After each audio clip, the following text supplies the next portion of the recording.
For tennis, the main components is running, swinging, lunging, and a backhand swing, and it involves a lot of lower extremities, so legs and stuff like that. And then it also involves shoulders, so the shoulders for the swinging and whatnot. And then physiologically, it involves a lot of strength and power. So the energy systems are phosphagen and slow glycolytic for explosive movements. Athletes, beginners, so they only got to train like two to three times a week. And the primary preseason resistance goal is strength and power, followed by endurance. The leg press is a machine that works the hamstrings, the quadriceps, and the glutes. In tennis, there's a lot of movement that involves legs, such as running and also hitting the ball across court. So the purpose of training with a leg press is to target those major leg muscles.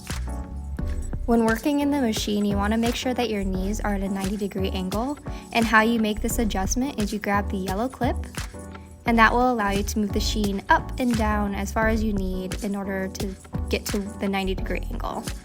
And as demonstrated, you can see that once we moved it, my knees are now at a 90-degree angle. Concentric phase, or when the muscle shortens, is when your legs extend and push the bench away from the foot of the platform. Right there, you saw it.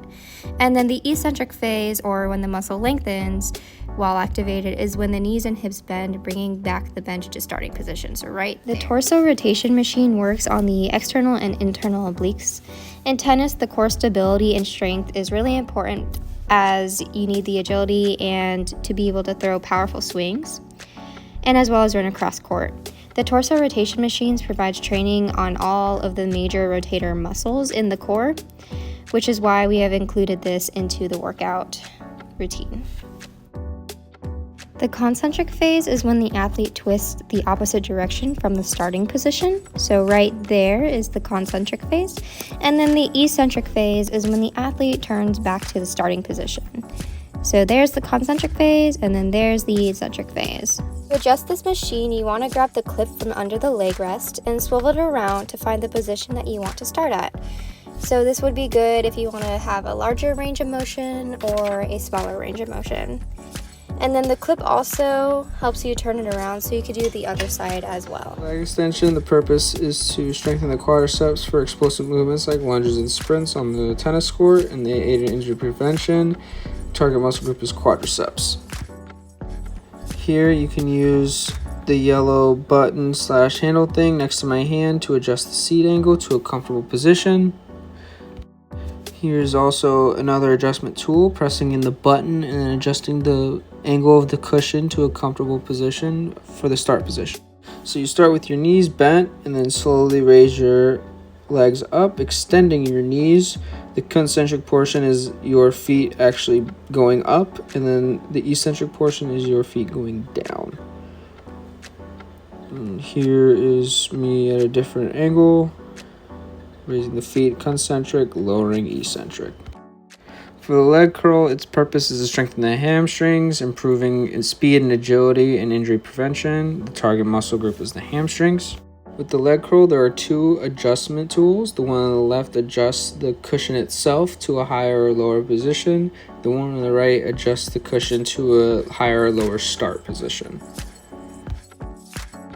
Here's me adjusting the cushion and then doing some half reps. So for the leg curl, the concentric action is heels going towards my butt. So as my heels rise up towards my butt, it's concentric. As they lower, it's eccentric. In tennis, the calves play a crucial role in explosive movements such as sprinting, jumping, and quick changes in direction. So using a calf raise machine would help strengthen these muscles, improving ankle stability and power, which are essential for enhancing agility and performance on the court. And your main calf muscles are your gastroc and soleus. So before starting this exercise, adjust the machine so that the pads rest comfortably on your shoulders using the yellow pin right in front of me.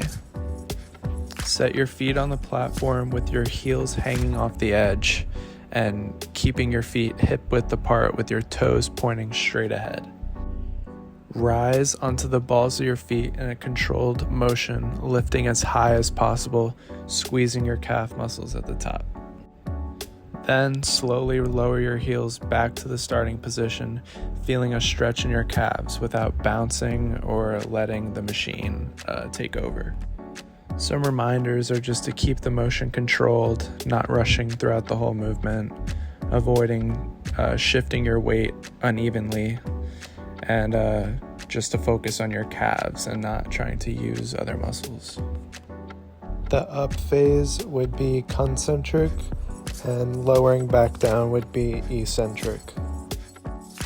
The pec major and anterior delts are key muscles for generating power and control during tennis strokes, especially in serves and forehand shots.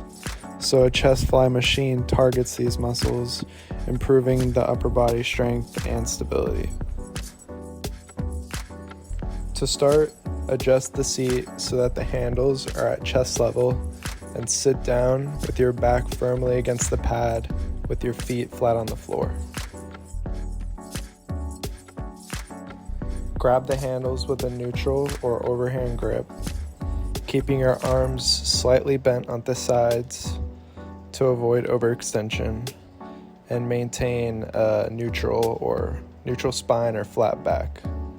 You'll start with the handles out to the sides, and then you'll bring them together in a smooth, controlled motion, squeezing your chest at the end of the movement.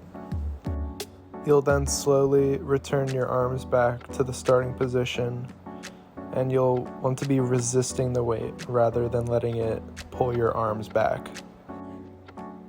Bringing the handles together would be concentric, and pulling them apart would be eccentric. This setup is likely to increase the depth of your eccentric contraction. Since tennis has a lot of running and a lot of hitting the ball with extreme power, we decided that the scheme for our workout would be power/strength. And we also decided to stick with the lower body because having a stronger lower body means that there will be a stronger transition of keeping that momentum from the feet to the tennis ball when hitting. The order in which we decided to have the exercise is leg press, leg extension, leg curl, then into torso rotation, calf raises, and then the seated chest fly. And the reason we started it in this sort of order was because we wanted to start from the most fatiguing with the more larger muscle groups that can lift the heavier weights, and also the more joint cross sections there are.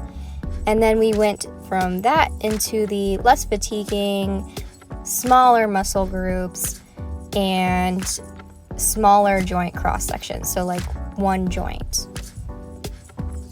And that is our conclusion.